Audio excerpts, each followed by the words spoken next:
Oh. Y'all ready for this? I have thoughts. I have many thoughts about this, and I'm really hoping that like one thing comes up, because I really want to talk about the event in Hungama when all the like queer artists were talking about how there's like no space for like art to be brown, and I thought that was really interesting. So I have thoughts to discuss about it. Okay. Yeah, I mean, I love how the discussion about the coconut stuff was put in, but we kind of got at the part where I caused that discussion and derailed the whole panel. I was waiting for that. Yeah, that was an audio thing. You know, the audio was really bad because you weren't mic'd. Oh no!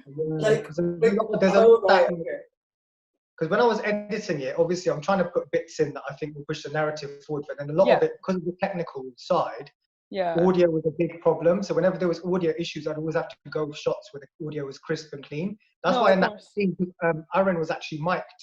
Yeah, so that's why everyone. I love how that scene came out though, because it was like the way it happened is. Guys, it's 6. Would you all mute your mics while I let people in and just wait till everyone's in the room? Thank you.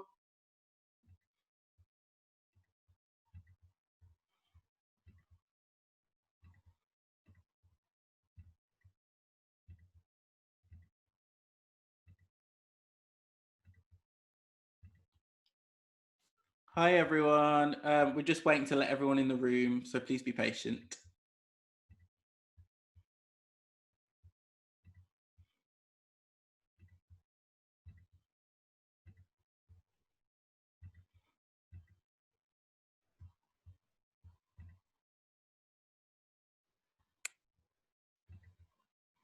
Hello, can I speak? Would you mind muting your microphone? We're just letting people in the room at the moment, but I'll start in a sec. Thank you. Okay, cool.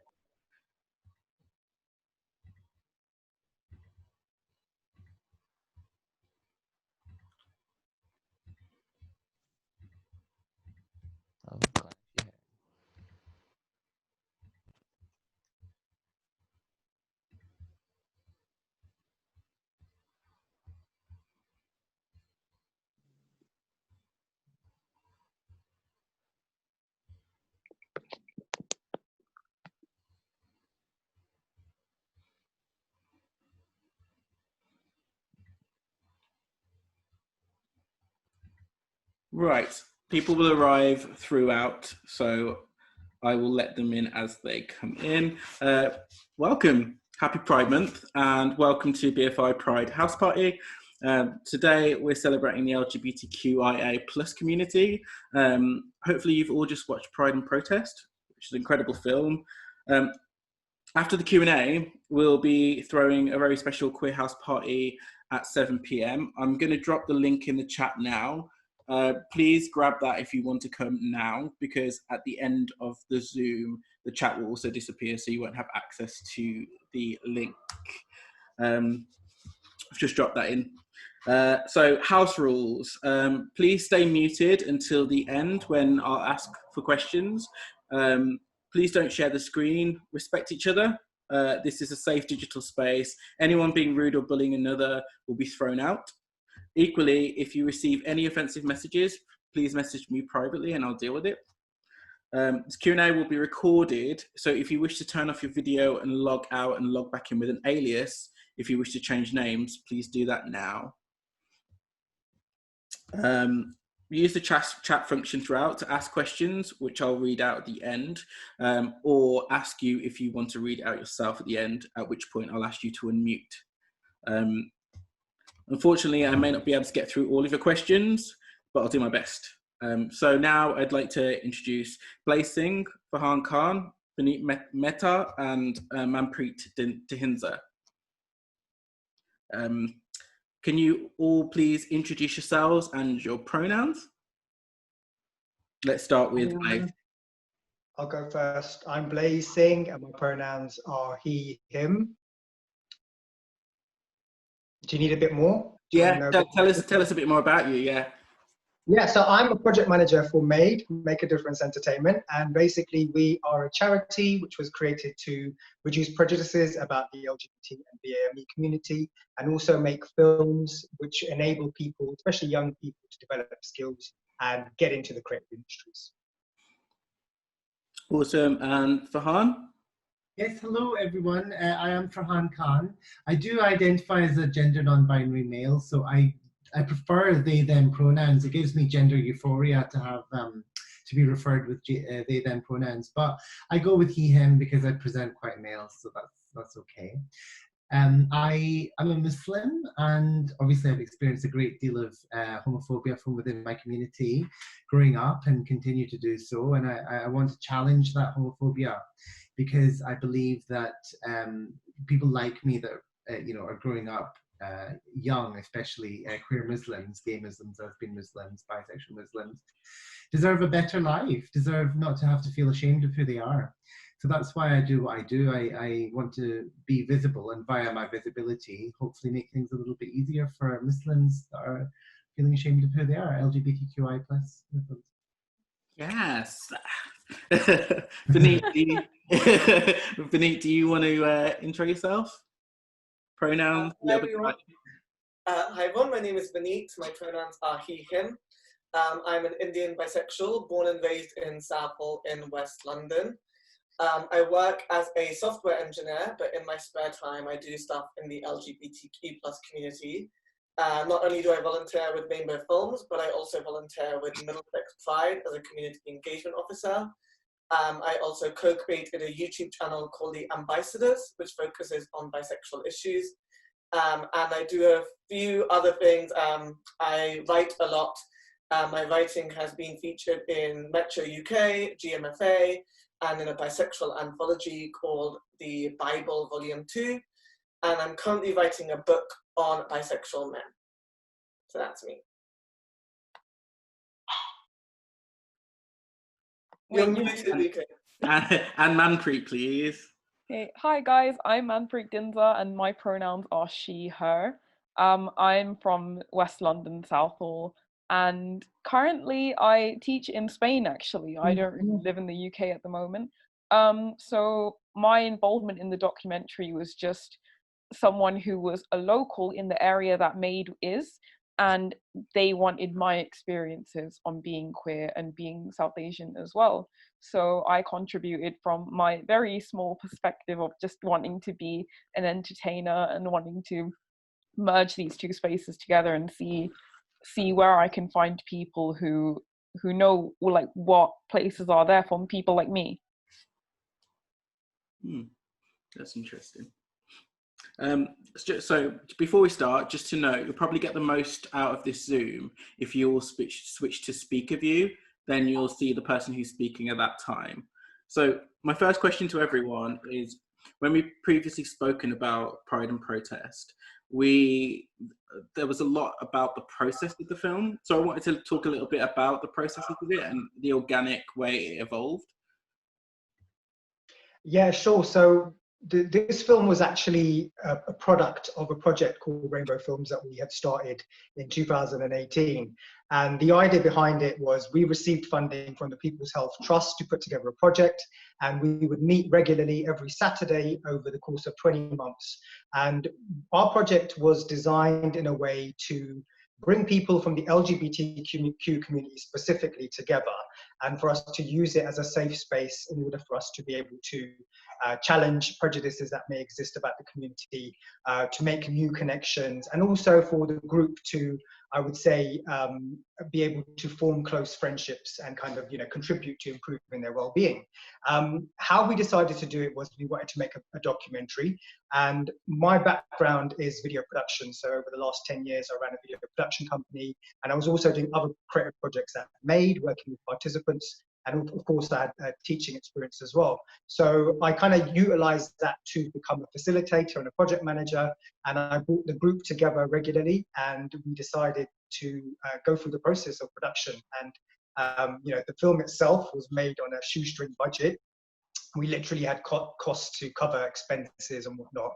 The rest of it was just volunteer time. Even the editing was me spending about 1,000 hours, I think, in total editing, because we went to so many different events. We literally were filming almost every weekend.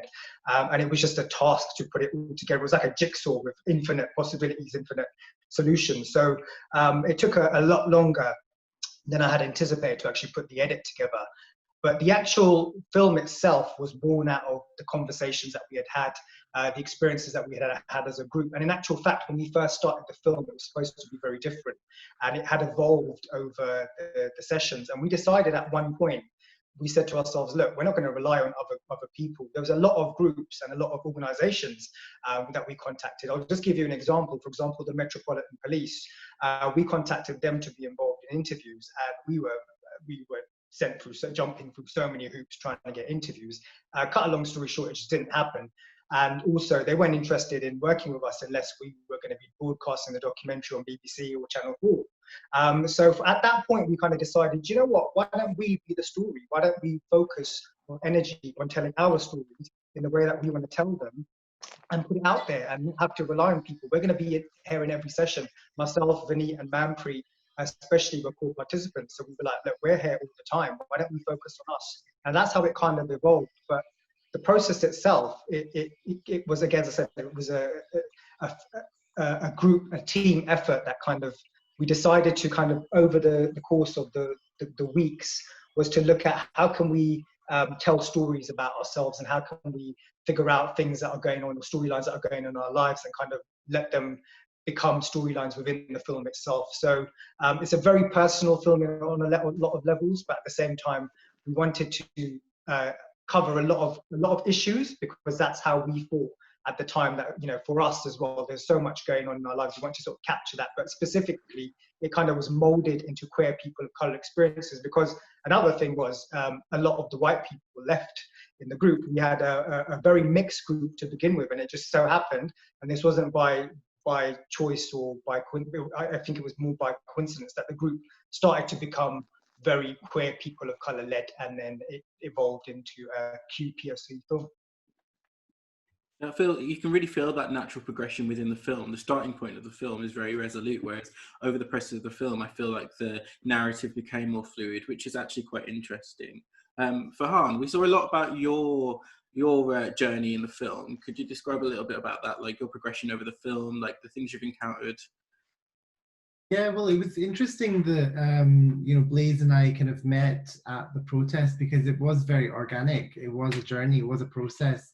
I had actually come out on, you know, my journey started maybe way back in 2016, when I was kind of, you know, I got involved in this TV show called Muslims Like Us, which is where I came out on national TV on BBC Two as a queer Muslim, and it was a kind of a format was like Big Brother almost.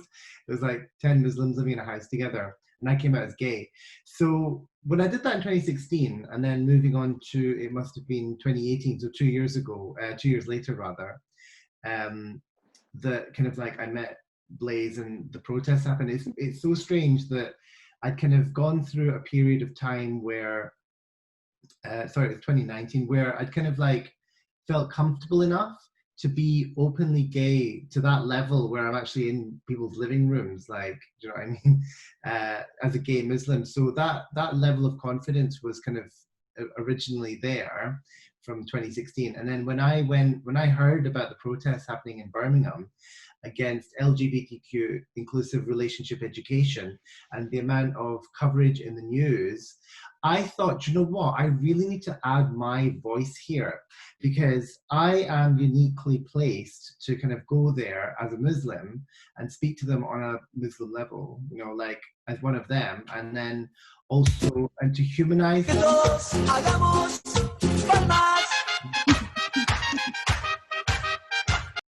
So anyway, yeah, so somebody was playing something. So yeah, on a level, and also be able to kind of challenge the notion that all Muslims are homophobic. That's actually what I want to do. It's all very well going there and kind of like, you know, protesting against their homophobic. But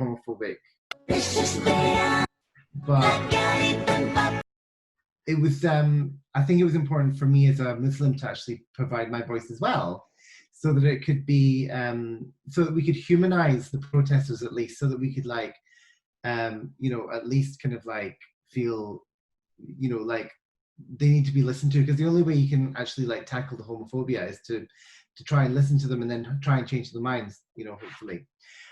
that's where I met Blaise, you know, and it kind of organically happened from there. Basically, Blaise filmed me going into the crowd and talking to the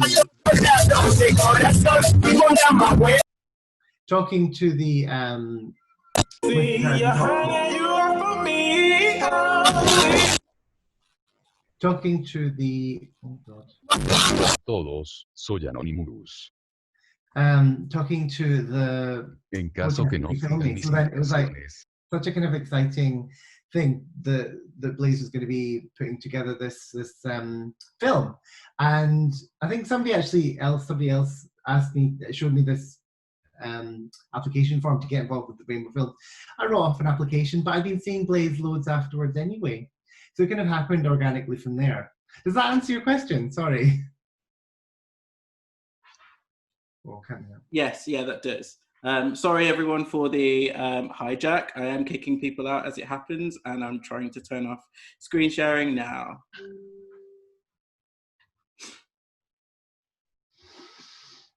You see, this is why we need queer safe spaces for people of color. People keep saying, oh, why do you need your own spaces? Well, look, this is the kind of shit we get. That, you know, hijacking. I've never been on a Zoom call before where we have people hijacking it. I don't know what they're doing it for, but whoever can kick them out, please do so, because it's actually really annoying. Yeah, I agree. And yeah, so if anyone does see any of that, please message me privately and I can deal with that. It's just difficult to keep track of the chat and the interview at the same time. Yeah, so I want to talk a little bit now about the narrative, because obviously that narrative evolved over time. You went to all these events, you saw all these various different queer spaces, and then I guess the narrative formed organically out of that. I want to talk a little bit about that process specifically, and that's a question to any of you. Well, seeing as I'm unmuted, I'll just quickly say that the whole year in 2019, it kind of started with those protests. Then Birmingham happened straight away, you know, the Birmingham Pride, straight after the biggest day of protests on the Friday when the protesters brought everyone from a mosque and sort of like arrived at Anderton Park Primary School on that Friday. Birmingham Pride was the day after. So it was like a chain of events the whole year. It was very organic, and Rainbow Films was able to document all of these things. Black Pride happened that year. It was the biggest one, you know, and we haven't had any of those events this year, you know, so it was very much of 2019. Have you got any thoughts, Vaneet? Sorry, I was trying to get all of these people like kicked out. I've like removed chat and everything, so like, you're not going to get any more bullshit. Perfect. So what were we talking about? The way the narrative like organically evolved over the process of the film, because obviously we're talking a lot about how you visited all these different queer spaces and the experiences you got out of visiting those queer spaces, but how did the narrative of the film form from that? So it was really interesting. When like Blaise said, I joined quite near the beginning of the project around November 2018, and back then it was going to be like individual stories that we were going to sort of tie up in a way, but they were going to be on particular topics. And I didn't even come in to be in front of the camera. I came in to be like, oh, I like writing and I want to do storyboarding and I want to like learn those kind of skills. And it wasn't just what we visited, but it was also the group and the people who were involved in the project. As Blaise said, when we had discussions and as the group changed, you know, at the beginning we had quite a mix of people, and as it changed, all of the, not to be rude, but all the white people dropped out. All the white people disappeared, and all the queer people of colour stuck around, and it was meant to be centred around, I remember Blaise saying at the beginning, it was meant to be very centred around Southall and people in Southall, and as it progressed, it became wider and we started getting more attention and involving more people. So I remember we were going to sort of LGBTQ+ events during LGBT History Month, and we were learning more about people who have certain experiences. We spoke to Luxman from Gaysians, and we spoke to GJ Vitu from Club Kali, and we were having these discussions with all of these people and understanding the experiences that people were having in the community, and that really led us down a path of what we wanted to tell and what we wanted to show. And you know, at that point we started filming, and back then we were filming like interview-based style approaches. It was like we would bring someone into the studio and we would ask them a bunch of questions with a green screen behind them. And you can see like there's parts of that are still in the documentary. You can see we filmed in, I think it was the King's Arms. We filmed there in Soho, and we have those interviews, and there was that part in the film where people were saying all of this stuff that they've experienced, all the names that they've been called. And that was very early on in the documentary, and that was part of the thing that really helped us jump off. It was like, this is what people are experiencing. We need to really focus on queer people of color, on our experiences, and follow us. And not only did that progress how the documentary played out, but it also progressed how we, like how our narratives progressed, because we were going through all of those experiences in real time. Like for me, all of the stuff that was happening was really just felt like a camera was injected into my life. You know, there were a few moments where we were filming stuff to build bridges, but a lot of it was our lives were changing as we were entering these spaces and as we were having these new experiences ourselves. You know, Ferhan came into it when we met during, when Ferhan met Blaise at the protest, and then at Birmingham Pride, and then I met Ferhan at the Prepster photo shoot that we did. And then we did the other photo shoot with GMFA, which is then the one in the, you see that in the documentary. And you can see the narratives building, and you can see us changing through it. And I felt like the documentary really built organically in that way, because it wasn't like we was making these things out of nowhere. It was our actual experiences and the things that were happening to us through 2019 being played out on screen. Yeah, that does make a lot of sense, and I think you can see that. So, like, off the back of that, I guess what were the challenges in making this film? I anticipate that there were quite a few.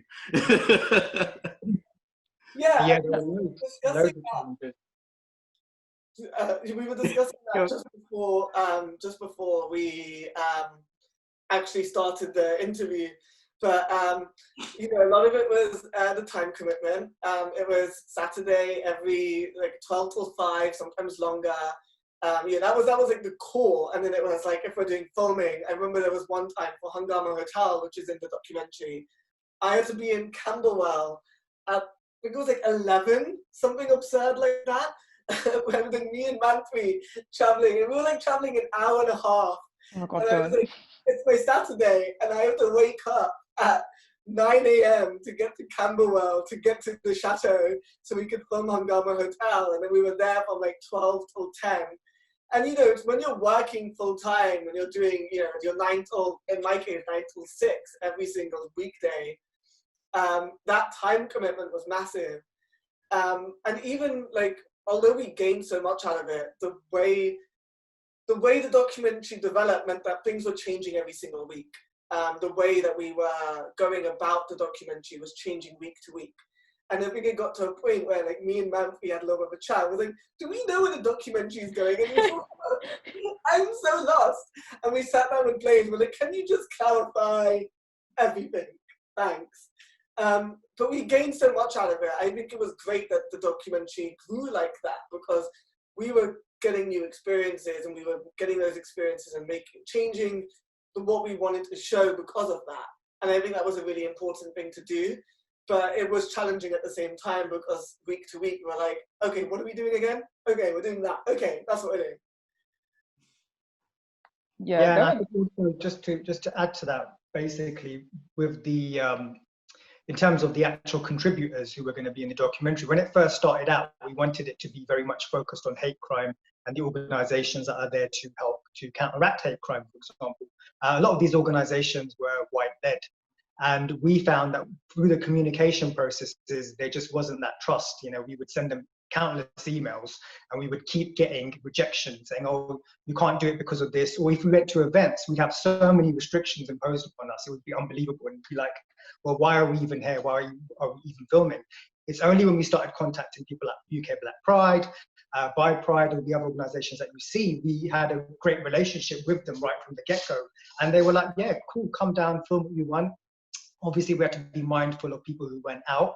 And most of the time, you know, when we were filming things, we were only focusing on our group specifically.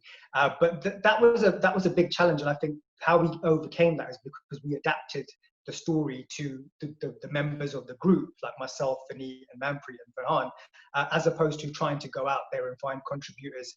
And it just so happened that each of the activists that we found kind of had parallels with storylines with the actual main cast. So, for example, you know, with Sana was also a queer Muslim. We kind of paired her up with Ferhan, and then we had Manpreet kind of going into this world of Hungama because she had never actually been to a gay club or an LGBTQ plus club before, and this was the first time she had kind of been and experienced it. So it was just a great experience to kind of turn those challenges on their head and turn it into something positive. What were you going to say, Vaneet? Or was it Manpreet, sorry? I mean, I was going to add to that. So I think a big challenge was, like Blaise said, that I had never really been to any of these spaces before. I didn't even know like many LGBTQ plus spaces existed, but of course they existed in London, like in central London, you'd say, or other places. So a big thing was also why we had to change the documentary from West London and make it very UK based, because we were trying to do, oh, this is Southall, this is what our community is like. And clearly there is nothing for our community here. And it's a shame that it still is the case. So we were thinking that the best way to do this is to show people what is currently out there, what's currently best for people who have never experienced things before. And it was challenging because trying to get there, and from my personal experience, like the fact that I'm not even out, but I had to, you know, explain to my parents that I'm just out, and I couldn't even tell them why. I couldn't even say what I was doing, who I was with, and it was really difficult. And then, but it was really worth it going to see these places and realizing that there's so much out there for us. It's just a matter of connecting with the right people. And I'm hoping that this documentary is showing people really easily what is here for you. And it was really nice to see that our challenges, all the hard work had paid off. Mm-hmm. And just to add to that, I want the thing that was really interesting to me is that our challenges are shared by all of the groups that have come before us. When we were talking to UK Black Pride, like I met Natalie Armitage from UK Black Pride quite randomly, and I was telling her about everything we're trying to do, and then she reached out to us, and she had the same problem. She was like, we want people to film UK Black Pride and to show what UK Black Pride is. But all of these groups are coming to us, and they're all white. They're all very white, and I don't want us to be filmed through a white lens. I want people who are actually part of this community, who care about the community, who understand our community. And then I was like, I'm going to put you in touch with my director. Yeah. And that is how we got UK Black Pride involved. And so everything, it just shows that how our community, how queer people of colour come together and help each other. And we had these challenges, like Blaise said, reaching out to all of these groups. It's like, actually, queer people of colour wanted us involved. They were like, yeah, we want you involved in this space. We want you to, they gave us all access areas to, like, at UK Black Pride. Like, I was meeting Emily Kay and Amber Hikes. I was like interviewing Lady Phil. Like, there was so much love there between the groups because they were like them and they're like us, and they want us involved. I think in a way that's why film is such a powerful medium, like talking about how there are spaces for QT-pop people in the UK, but they're like bound by certain areas, certain popular areas, cities, city centres, and film is so accessible and can be distributed so widely that actually it's a real chance for people that previously haven't engaged with our community, even though they are part of our community, to have their first kind of experience of that. So yeah, that's really powerful to hear. And actually, I think it's very indicative of films made by QT-pop people generally, or films made by people of colour generally. So yeah, that's great. So what would you say you learned from this process, and what advice would you give to other filmmakers from that learning? Shall we go with Ferhan first? Okay. So this was the very first time I'd been involved with a film, sort of like of 90 minutes in length. And I think what I learned from the process was, I think you need to have a little bit of almost sort of patience with the process, because you know, it does take a lot of hard work, a lot of time, a lot of coordination. And I really take my hat off to the team, you know, the Rainbow Films team, because you know, just putting this together on the limited budget that they did, I think is quite an impressive feat, to be honest. And I think that the love for the message was really what brought you know, brought the film to fruition, I think. So what I think I've probably learned from the process is to be as involved as possible in kind of like, you know, understanding what's going to be the end product, what the kind of like what the ultimate aim of the film is going to be, what's the message. And I think that was, because it's not something I've not studied film, I've not gone into film before, I think that's something I would take to, and you know, the next film if I get involved with would be kind of understanding what the aim of the film ultimately is. Because if you want to bring some emotion and joy and like something heartfelt to the film, it's going to be a lot more relatable for the audience. So I think, you know, our film, I think there's a lot of heart and a lot of love, and I think that it's important that we kind of to keep that in mind when you're kind of like getting involved with the process. I also want to add to that, actually. So about like filmmaking and what you can learn from filmmaking is honestly just being yourself. Like like Vaneet said and Blaise had said, at the start of this film, honestly, the way all of us were just sitting in a room trying to think of like, I forgot what they're called. You know, in films you have different like sections where, so it was supposed to be an informative movie about what's here for the LGBT community. So there was things like, you can go to like people of authority, this is what it's like in schools. And then we were just like, at one point we were like, you know what, like I don't actually care about this stuff. Like, let me like show you our if you follow us, you'll see our truths. Because like, I've never been involved with any of these LGBT associations or anything, but it's like, because from my perspective, like that's not what I needed. Or like Vaneet had never been to like panels, but like, and that's what we had shown. We had shown such specific places that were tailored to us, and because of that you gain such a unique experience. So I think the advice would be, stop trying to do things that people have already done, because I feel like there's so much LGBT education there that's for like very formal education, very much like things that people have seen before. So I feel like we included so much stuff that people hadn't seen before, like Hungama, and it was really, really cool. And another thing I also wanted to touch upon is that a difficulty in the process was that we had learned that most safe spaces are just clubs. And it's really, really such a shame, because not everyone in the LGBT community wants to be in a club. Like, they're still unsafe spaces. And especially like if you have like sensory, like if you have something to do with like, if you have any sort of disability or anything that would prevent you from going into a club, where is your safe space? So I think also to filmmakers, it would be really important to be very inclusive in terms of that, because there's no, like, we're trying to find places that are LGBT libraries, LGBT cafes, places that we can be accepted, that doesn't require you to be hot and sweaty and like around a bunch of other people. So it's really, really important to do that. Yeah, I feel like the thing that I learned, so when I joined the project, I joined it at the end of 2018. And at that point, I'd only really been out for about a year. Like, I first came out at the beginning of 2017, and only really entered queer spaces at the beginning of 2018. And I think through this project, I've really learned how much of a community there actually is. Because I think when I first entered these spaces, it just felt like I mentioned it in the film, but like, everything just felt very white, it felt very cis, it felt very gay. And you know, I found people like London by Pandas and Bi Pride UK, which was the first one in 2019. I found people like Hungama and UK Black Pride.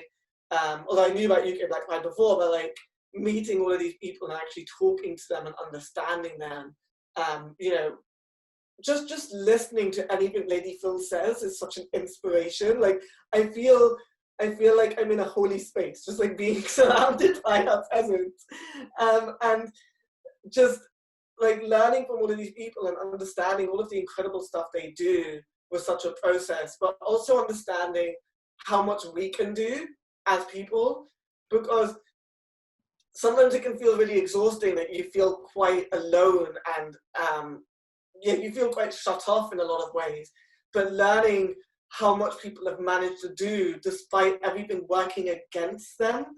Everyone just hearing stuff from Lady Phil and how everyone was working against her and how she's now managed to make an event in a park that's filled with 10,000 other people. It's like, it just shows the amount of stuff that you can do as one single person. Right, we have 10 minutes, so I'm going to ask one more question and then I'm going to ask a couple of our attendees to ask their questions. Can you each give me one queer film that you recommend that people that are attending today should watch? Is it bad that I say I haven't actually seen that many queer films? Is it bad? Because like, I don't see them anywhere. I will say though, Moonlight definitely. Okay. Yeah, just because like I think that was really told from like a lens that you just really hadn't seen before, and it's like, and it's not trying to like achieve, I feel like it wasn't trying to achieve anything, it wasn't trying to be anything special, because I like those movies that are like, because there's diversity, there's like, oh hey, we're a Black movie, but this is like, no, you know what, this is a real movie, and that's what you appreciate so much. So I definitely recommend Moonlight. I haven't really watched that many myself. Mine is also Moonlight, but the thing is I watch more TV than I do films, and the thing that I always say to people is, please, please, for the love of God, watch Pose. If you have not watched Pose, I cried through all 20 episodes. I cried every single minute of those episodes. Like, please, for the love of God, just watch Pose. I mean, I was talking to one of my friends about it, and he didn't want to watch it because he was like, oh, it's just Paris is Burning. And I still need to watch that. So everyone go watch Paris is Burning, including myself. But then he finally watched Pose and he was like, really, this TV series is killing me. It's just so beautifully written. The characters are so nuanced. And you wouldn't expect that from like Ryan Murphy, but whatever, we won't get into that.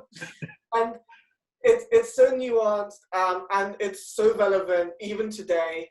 And it really teaches you as well. It's just a learning experience, because, you know, you hear a lot about the AIDS crisis and you hear a lot about what happened during that time, but to see it played out, I think season 2 just opened up on the scene of showing like this mass grave and all of the people who had died.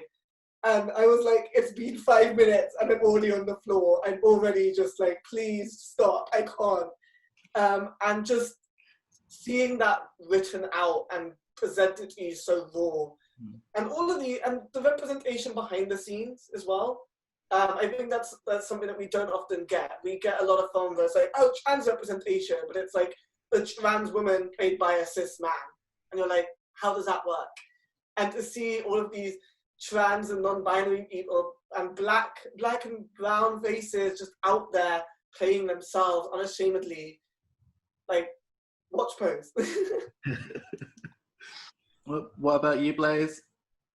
I would say My Beautiful Laundrette. It's the first film that I saw which had a British Asian in the lead, as a lead, and also the first film that I had seen a queer love story, and the first time I'd seen two men kissing on TV as well. Just a great, great film, and it's still relevant today. It's just so crazy how all the issues in the film, the racism, the falling for whiteness and aspiring to whiteness in the gay community, is still a big issue today, and I think it's really relevant. You should go and check it out. It's also it was also turned into a stage play as well, so do check out My Beautiful Laundrette.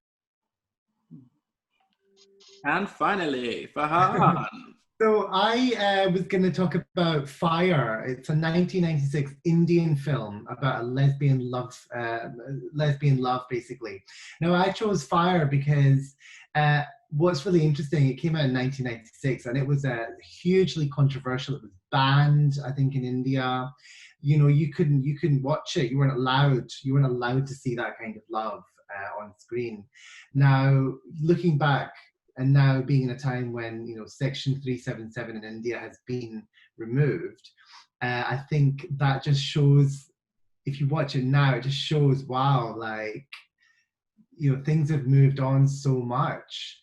You know, it's incredible. And the fact that it's an Indian film really, really empowered me, because, I mean, I was born in 1984, don't work at my age, but like, I think I must have been, like, you know, I was relatively young when it came out. And to have the knowledge that there was a love that dare not speak its name being filmed and being celebrated in a film, and how controversial that was, actually made me feel internally as like quite a rebel. Made me feel like actually there's something quite, just my identity is rebellious in itself. And it was a very beautiful, and I did actually finally manage to kind of watch it. It was a very beautiful, sensual movie. I mean, you know, it was between two women, but I could still appreciate the sensuality of it. And I think that's, you know, important as well, because so many films are focused on the male experience of being gay. Because I actually had a couple of films on the list, and you know, a lot of them are kind of, you know, white people and you know, European based, and focused on the kind of like the white gay male experience, which I've enjoyed watching a lot myself. But Fire 1996, an indie movie, really stood out to me. And I have to say, I watched My Beautiful Laundry very, very recently, and the actor was there. It was for a Friends festival, and the actor was there. I was a bit disappointed that both Daniel Day-Lewis and the actor, the British Asian actor, you know, they were straight men that were playing a gay role. You know, it's like, maybe we could have, a bit more queer people doing the queer thing on. Please let that be the case for the future.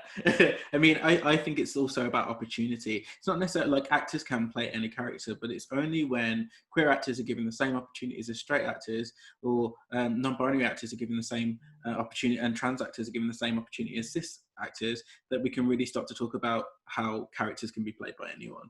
I actually wrote an article on my blog about LGBT actors in Hollywood and how it should be represented by actual LGBT people. The LGBT people should play LGBT people. And you wouldn't believe how controversial that statement is. Not even from just straight people, but like gay people are like, but actors. And I'm like, I've met LGBTQ plus actors who are like, they can't play themselves because then they get cut out of all the roles because they're somehow not gay enough to play the role. And I'm like, how does that work? It's right, because we only have 3 minutes left. What I'm going to do is I'm going to let you all give everyone your socials if you feel comfortable with that. So if they have any questions, they can run them by you. So let's start with Vaneet. I have the very, very professional handle of Nintendo Mad 888. Extremely professional. You can find me on Twitter, Instagram. My blog is on Medium. And honestly, if you just Google my full name, Vaneet Mehta, I come up because no one has this name. So. Do you want to go, Blaise? I'm just typing mine up inside the group chat. Oh, by the way, this is Phoenix. Somebody asked to see Phoenix, the real star, Pride and Protest. Say hello. He's never done anything wrong in his life. He's an angel. So yeah, I'm just going to type mine into the group chat. Also, just very quickly, before, if I have time, I just wanted to mention that we are doing a crowdfunding campaign as well, because the charity I work for, MAID, has been struggling since COVID has obviously impacted the sessions that we run, and also all our funding has dried up, understandably, because they are concentrating on the COVID crisis, all of our funders. So we have set up a crowdfunding campaign. I'll share a link. If you guys could share it, that would be awesome. If you know anybody who'd be interested in donating, that would be great as well. But I'll share the link inside the chat, innit? That was so cute. Manpreet, do you want to share your social? Do you feel comfortable sharing your social? Yeah, I actually put it on the chat already. It's such a stupid ad. My ad is Flaming Hot Nando's 7. You'll see it at the bottom. It's just my two favorite foods together, you know. that's me, innit? And with the last 2 minutes, because it was requested in the chat, other Rico, my namesake, do you want to unmute and say a little bit about your experiences of the film? There's also a few other people that are from our project who are also in the chat. I don't know if they want to jump on or not. I know Giselle is in here, and Gavin, who I know joined quite late, but any of them want to jump on? I don't know who else might be in here. Yeah, so when I first started working on the Made TV project, I still had like PTSD, severe anxiety. So I was still practicing how to be in social spaces. I always spent a lot of time in bars, but I was trying to learn how to be in social spaces and actually do something. And it was Blaise and the other amazing people who were part of this project that kind of gave me the soft skills. So I run my own videography business now. I had to learn how to use those soft skills. So it was this project that helped me to do that. And now quite openly on social media as a Black trans guy. So it was meeting the activist, like Lady Phil, like going to different events and stuff, and just gave me that sort of inner pride. So 100% this project has been amazing. And Blaise and I are actually working on Pride and Protest Round 2. I'm going to be one of the main speakers. I'm going to talk about what it's like to be queer and Black. Yes. I was going to say, I didn't know that you were going to have that whole scene in that film, Rico, because obviously it's first time watching it. And that was like gut-wrenching. It was so, but I remember when I first met Rico, and they like actually, like when we first met, they were like understanding their identity. I hope you don't mind me saying this, Rico. And then you like came out to me and you're like, I think I might be this. And I was like, I'm so happy for you. I'm so proud of you. So yeah, I think Giselle's happy to jump on as well. Sure, we've got about a minute and a half. Giselle, do you want to jump on? Giselle. There you go, muted you. I muted you. Hear me? Yeah, we can hear you. Yeah. Wait, but where are they? I'm in like some kind of prison cell. Hey. What did you say? Just talk a little bit about your experiences of working on the film. Yeah, it was really cool because I want to be like a filmmaker. I want to go into like the film industry and everything. So like having this as like my start point, I guess, and like meeting so many cool people and like working with them and everything was just incredible. Like really opened my eyes to like other people's different experiences and everything, and just everyone's so cool. Like all these people are so cool, like honestly. I will never forget our heated discussion to Giselle. Oh my days, not you two. Debates. Not this. Right, I'm going to have to wrap up now, but thank you everyone for coming. A huge thank you to Rico and Vaneet for moderating that chat. You got a little bit crazy towards the beginning. A huge thanks to our guests, Rainbow Films, BFI and BFI Flair for putting this event together. And if you're coming to Queer House Party, that starts in 13 minutes time. So I hope to see you there. The link is in the chat. By the way, Blaise, I think they said that link isn't right, the Save Made one. I'm just going to grab the proper one really quick. Sorry, referring to the one for Queer House Party? Oh, the crowdfunder. Right. So I just wanted to send it to people before we leave. Bear with me.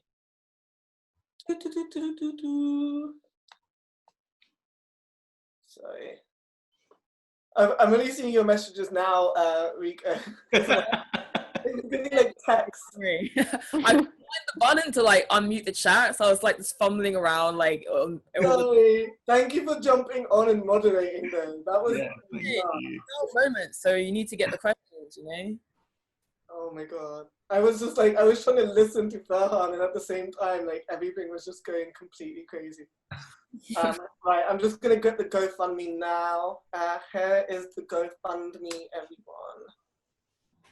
Let us know if that link works. And if you can donate, I think we would all really much appreciate it.